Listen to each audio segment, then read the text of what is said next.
Hello everyone, welcome to ISPCS Motivation Channel. Today is 28th day of 5 MCQ a day initiative. This initiative is especially focused on 69th BPSC. In today's session, as you can see, we will be discussing MCQs on Indian economy. ठीक है, आज हम भारतीय अर्थव्यवस्था से related MCQs को discuss करेंगे. So let's start our session. Question number 1. It says, arrange the following ministries of union government in the increasing order of budgetary allocation made to them in budget 2023-24. Number 1, Ministry of Defence. Number 2, Ministry of Railways. Number 3, Ministry of Road Transport and Highways. And number 4, Home Ministry. ठीक है, तो 2023-24 में इन मंत्रालयों को budget में कितना allocation किया गया है उसके बेसिस पे बढ़ते हुए क्रम में आपको अरेंज करना है. तो जल्दी से वीडियो को पॉज कीजिए और अपना करेक्ट सीक्वेंस को आइडेंटिफाई करके आंसर को मार्क कीजिए. आइए अब हम लोग एक एक करके हर मिनिस्ट्री का बजट एक बार देख लेते हैं. देखिए, बजट का बीपीएससी में क्या होता है ना, फैक्ट से रिलेटेड क्वेश्चन ज़्यादा पूछते हैं, तो आप थोड़ा कोशिश कीजिएगा कि जो इम्पोर्टेंट जो टॉप 5 मिनिस्ट्रीज़ है उसका फिगर भी याद रखिए. ठीक है, तो पहला मतलब जो हमारे सामने है मिनिस्ट्री ऑफ डिफेंस, तो इसको टोटल जो बजट एलोकेट किया गया है वो 5.94 लाख करोड़. ठीक है, जितना भी हम लोग फिगर लिखेंगे सब लाख करोड़ में होगा. मिनिस्ट्री ऑफ रेलवेज़ को 2.41 लाख करोड़ एलोकेट किया गया. ठीक है, हाईएस्ट जो है मिनिस्ट्री ऑफ डिफेंस का ही है, 5.94 लाख करोड़, मतलब nearly 6 lakh crore. Ministry of road transport और हाईवेज़ में अगर बात करें तो 2.7 लाख करोड़ रुपया एलोकेट किया गया. ठीक है, और यहीं होम मिनिस्ट्री में 1.96 लाख करोड़ रुपया एलोकेट किया गया. ठीक है, टोटल जो बजट का साइज़ है वो अप्रॉक्सीमेटली 45.03 लाख करोड़ है यूनियन बजट का 2023-24 का. ठीक है, तो करेक्ट सीक्वेंस क्या हो जाएगा, सबसे ज़्यादा मिनिस्ट्री ऑफ डिफेंस, उसके बाद 2.7 ministry of road transport and highways, उसके बाद मिनिस्ट्री ऑफ रेलवेज़, उसके बाद होम मिनिस्ट्री, मतलब 1, 3, 2, 4. ठीक है, तो राइट आंसर जो हमारा होगा वो होगा ऑप्शन बी, 1, 3, 2, 4. बजट के सारे फिगर्स को आप याद रखिएगा, आपके बीपीएससी के लिए इंपॉर्टेंट है. Now let's move on to question number 2. It says, according to World Bank, which country has received the second highest remittance in the year 2022? Option A, India. Option B, China. Option C, Mexico. And option D, Pakistan. ठीक है, तो आपको बताना है कि चारों countries में से रेमिटेंस जो है किस कंट्रीज़ का सेकेंड हाईएस्ट है 2022 साल में, वर्ल्ड बैंक के डेटा के हिसाब से. तो जल्दी से आप अपने आंसर को मार्क कीजिए. ठीक है, so the right answer of this question will be option C, Mexico. ठीक है, मैक्सिको में सेकंड हाईएस्ट रेमिटेंस गया है और इंडिया का है जो कंसिस्टेंटली हाईएस्ट रेमिटेंस है, और इस बार $100 बिलियन मार्क को भी क्रॉस कर गया. इस बार $101 बिलियन है इंडिया का रेमिटेंस. ठीक है, रेमिटेंस मतलब जो बाहर के देशों में इंडियंस रह रहे हैं वो जो पैसा देश में भेजते हैं वो रेमिटेंस होता है. सेकंड नंबर पे मैक्सिको है जिसका $61 बिलियन है. ठीक है, थर्ड नंबर पे चाइना है, ये हमारा फर्स्ट है. सेकंड नंबर पे मैक्सिको, थर्ड पे चाइना, और पाकिस्तान फिफ्थ नंबर पे है. वहीं फोर्थ नंबर पे जो है वो फिलीपींस है. ठीक है, तो ये हमारा रेमिटेंस से एक इम्पॉर्टेंट क्वेश्चन था. Now let's move on to question number 3. Question number 3 says, which of the following statements about the tele density in India is और are true as per the economic survey of India 2022-23. Statement 1, tele density in India is more than 85%. Statement 2, Karnataka has the highest tele density in India. And statement 3, Bihar has the lowest tele density in India. ठीक है, तो economic survey में tele density, India का tele density मतलब telephone का कितने ज़्यादा लोगों के कितना पर इंडिविजुअल कितना टेलीफोन है, उसके ऊपर डेटा दिया गया इकोनॉमिक इस साल के इकोनॉमिक सर्वे में, और उससे रिलेटेड ये 3 स्टेटमेंट दिए गए हैं. तो आपको बताना है कि इन तीनों में से कौन कौन से स्टेटमेंट सही है. ठीक है, तो जल्दी से वीडियो को पॉज कीजिए और अपने राइट आंसर को मार्क कीजिए. आइए अब हम लोग एक एक करके तीनों स्टेटमेंट को डिस्कस कर लेते हैं। तो देखिए, इंडिया का जो टेली डेंसिटी है वो एक्चुअली 85% से थोड़ा कम है। इट इज़ 84.58%, सॉरी 84.8%, ठीक है। तो इंडिया का जो टेली डेंसिटी है वो 84.8% है, जो कि 85% से थोड़ा सा कम है। तो स्टेटमेंट 1 जो है वो गलत हो जाएगा। देखिए, टेली डेंसिटी भी मैं बता देता हूँ। बेसिकली टेली डेंसिटी कुछ नहीं होता है, ये जो है ना आपका नंबर ऑफ टेलीफोन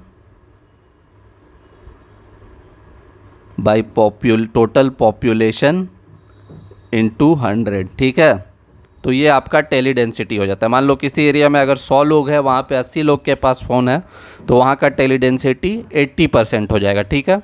तो इंडिया का टेली डेंसिटी 84.8% है बजट के हिसाब से। तो हमारा पहला स्टेटमेंट जो है वो गलत हो जाएगा।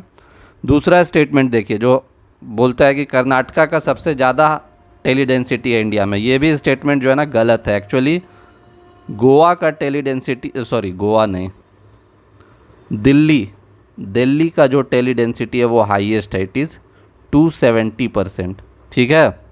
तो ये दूसरा स्टेटमेंट भी हमारा रॉन्ग हो जाएगा। और जो तीसरा स्टेटमेंट है हमारा कि बिहार का जो टेली डेंसिटी है वो सबसे कम है, ये स्टेटमेंट बिल्कुल सही है, ठीक है।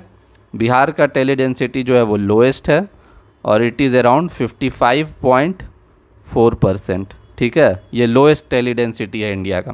तो करेक्ट ऑप्शन हमारा हो जाएगा 3 ओनली, मतलब ऑप्शन डी, ठीक है। This is the right answer. Now let's move on to question number 4. Question number 4 says, recently which of the following public sector enterprise has been granted Navratna status? तो question number 4 basically पूछ रहा है कि ये जो 4 public sector enterprise के नाम दिए गए, इनमें से किसे हाल ही में नवरत्ना स्टेटस दिया गया है, ठीक है। Option A solar energy corporation of India, option B oil India limited, option C oil and natural gas corporation limited and option D rail Vikas Nigam limited, ठीक है। तो जल्दी से आप अपने राइट आंसर को मार्क कीजिए। आइए देखिए, अब हम लोग आंसर डिस्कस करते हैं। देखिए, जितने भी पब्लिक सेक्टर एंटरप्राइज होते हैं ना, पब्लिक सेक्टर एंटरप्राइज, तो उनको बेस्ड ऑन दियर परफॉर्मेंस अब किस पे नापा जाता है? बेस्ड ऑन परफॉर्मेंस, ठीक है। बेस्ड ऑन परफॉर्मेंस क्लासिफाई किया जाता है। परफॉर्मेंस जो है उनके, मतलब अब परफॉर्मेंस के लिए क्या कैसे नापना है? तो परफॉर्मेंस आप देखिएगा कि प्रॉफिट, उनका नेट वर्थ, फिर किसी किसी केस में एनुअल टर्नओवर, इस सब बेसिस पे परफॉर्मेंस नापा जाता है। और इस बेसिस पे जो है पीएससी को क्लासिफाई किया जाता है महारत्ना में। महारत्न, कुछ पीएससी को महारत्न, सबसे हाईएस्ट जो है महारत्न, उसके बाद नवरत्न, ठीक है, और फाइनली आपका मिनी रत्न। मिनी रत्न में देखिएगा कि 2 कैटेगरी है, एक है कैटेगरी 1 और दूसरा है कैटेगरी 2, ठीक है। इस तरीके से पब्लिक सेक्टर एंटरप्राइज को क्लासिफाई किया जाता है। और जो जैसे जितना महारत्ना हो गया, उसके पास उतना ज़्यादा ऑटोनॉमी होता है, उतना ज़्यादा फाइनेंशियल डिसीजन ले सकता है। उसी तरह नवरत्ना को उससे थोड़ा कम ऑटोनॉमी होता है। इस तरह से क्लासिफाई किया जाता है पब्लिक सेक्टर एंटरप्राइज को। तो हाल ही में जो है आप देखिएगा कि रेल विकास निगम लिमिटेड जो है, जो मिनिस्ट्री ऑफ रेलवेज़ का एक पब्लिक सेक्टर एंटरप्राइज है, उसे नवरत्न स्टेटस दिया गया है, ठीक है। और अगर थोड़ी और बात कर ले तो सोलर एनर्जी कॉरपोरेशन को जो है बेसिकली मिनी रत्ना कैटेगरी 1 दिया गया है स्टेटस अभी हाल ही में, ठीक है। Mini Ratna category 1। वहीं अगर ऑयल इंडिया की बात करें तो अभी हाल ही में इसे महारत्न कंपनी में के रूप से एलिवेट कर दिया गया है, ठीक है। तो अब महारत्न टोटल जो है 13 है इंडिया में, ठीक है। ऑयल एंड नेचुरल गैस पहले से ही महारत्न कंपनी है, ठीक है। और रेल विकास निगम लिमिटेड तो मैंने बता ही दिया कि इन्हें अभी नवरत्न स्टेटस से एलिवेट किया गया है, ठीक है। तो ये इंडस्ट्रीज से रिलेटेड क्वेश्चंस था। Now let's move on to question number 5 which is the last question of today's session, ठीक है। तो क्वेश्चन है, which of the following is or are intended benefit or benefits from the PM Mitra scheme, ठीक है।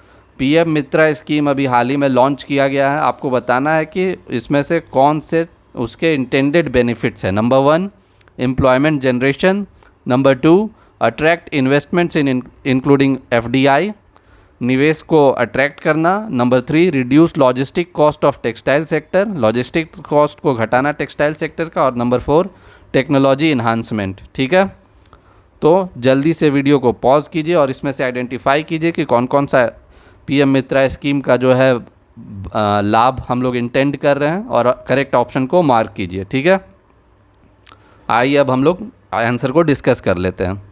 तो PM मित्रा scheme जो है वो बेसिकली जैसे कि यहाँ देख सकते हैं आप, टेक्सटाइल सेक्टर के लिए लॉन्च किया गया है। इसका मित्रा का फुल फॉर्म है mega integrated textile regions and apparel parks. ठीक है, तो इस स्कीम के अंदर PM मित्रा पार्क्स खोले जाएं, इस्टेब्लिश किए जाएंगे। ठीक है, कितने पार्क्स इस्टेब्लिश करेंगे?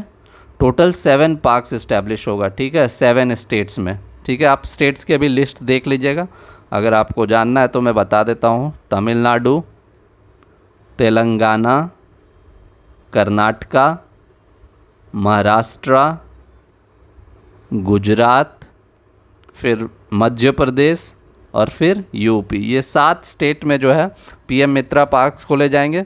और अभी हाल ही में तमिलनाडु में पहला PM मित्रा पार्क्स का इनॉग्रेशन हुआ है। ठीक है, तो ये 7 पार्क्स हैं जिसमें खोले जाएंगे। और इसका अगर मैं इंटेंडेड बेनिफिट्स की बात करूं तो एम्प्लॉयमेंट जनरेशन बिल्कुल सही है, ऑप्शन 1। इससे लगभग जो है सेकंड, निवेश को अट्रैक्ट करना, ये भी स्टेटमेंट बिल्कुल सही है, निवेश जिसमें देसी और विदेशी दोनों निवेश, FDI को भी। तीसरा जो है मोस्ट इम्पॉर्टेंट, लॉजिस्टिक सेक्टर, एक जगह अगर सारे काम हो गए टेक्सटाइल का, मतलब वीविंग, स्पिनिंग, फिर उससे कपड़ा बनाना, फिर फैशन डिज़ाइनिंग करना, सारे अगर एक जगह होंगे तो लॉजिस्टिक्स कॉस्ट घटेगा। तो ये भी इम्पॉर्टेंट फैक्टर, इससे कम्पिटिटिवनेस बढ़ेगा इंडियन टेक्सटाइल सेक्टर का। और चौथा, अगर निवेश आता है तो टेक्नोलॉजी इन्हांसमेंट भी होगा। ठीक है, तो ये चारों ऑप्शन बेसिकली हमारे इंटेंडेड बेनिफिट्स है PM मित्रा स्कीम के। तो इसका करेक्ट आंसर हमारा हो जाएगा option D, all of the above. ठीक है, तो ये इंपॉर्टेंट स्कीम्स से रिलेटेड क्वेश्चंस था। तो मैंने डिफरेंट थीम्स पे, अलग अलग थीम्स पे आपसे क्वेश्चंस इसमें डिस्कस किए हैं भारतीय इकोनॉमिक पे। Thank you for your patience listening.